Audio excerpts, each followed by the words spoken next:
It's a story about a man who has a fight with a circus bear.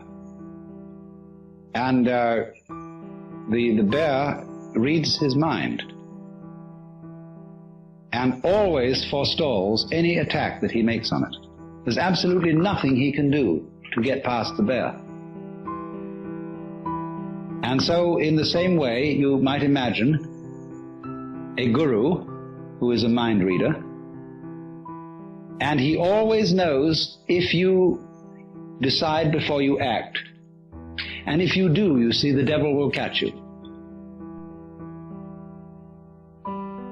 Instead, you see, of deciding that you won't be an alcoholic anymore, the only thing to do is not to drink, without any previous decision on this matter.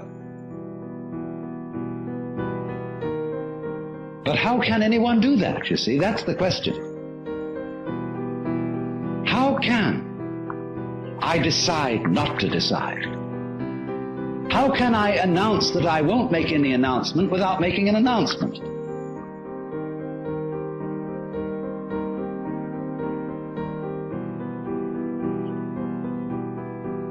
You see, there is no way out of that bind.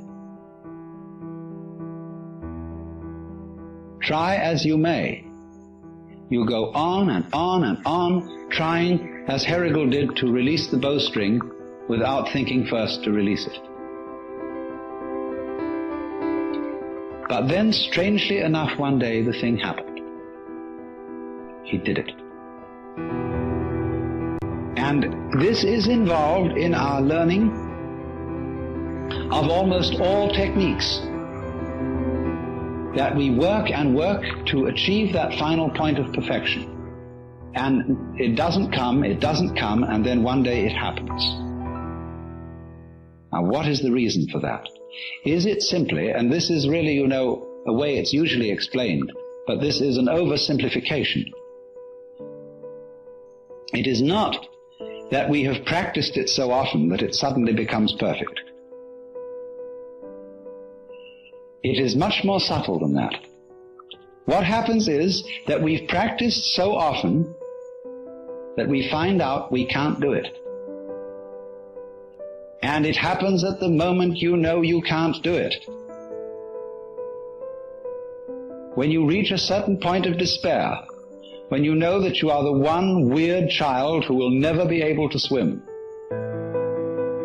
at that moment you're swimming.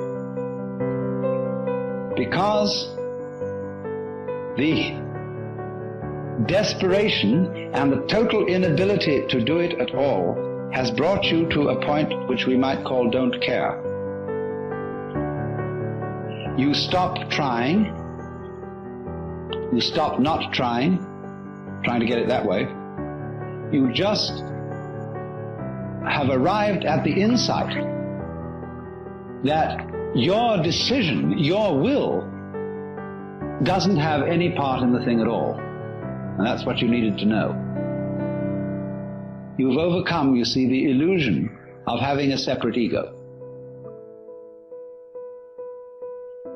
There is no way of telling anyone that that's an illusion and getting appropriate action, because we are thoroughly indoctrinated with the idea that it's real. And if I say, well, I'm going to get rid of my ego, that's what the Taoists call beating a drum in search of a fugitive. He hears you coming.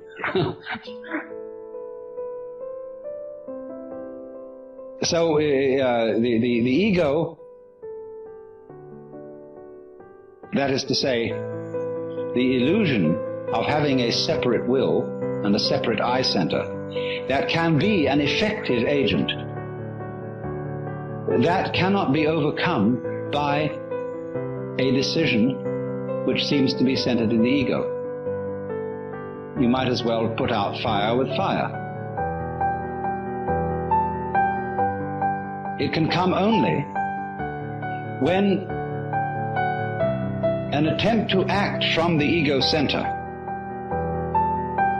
has been revealed to be completely futile. Then the thing happens, because you've really discovered that it was, after all, an illusion.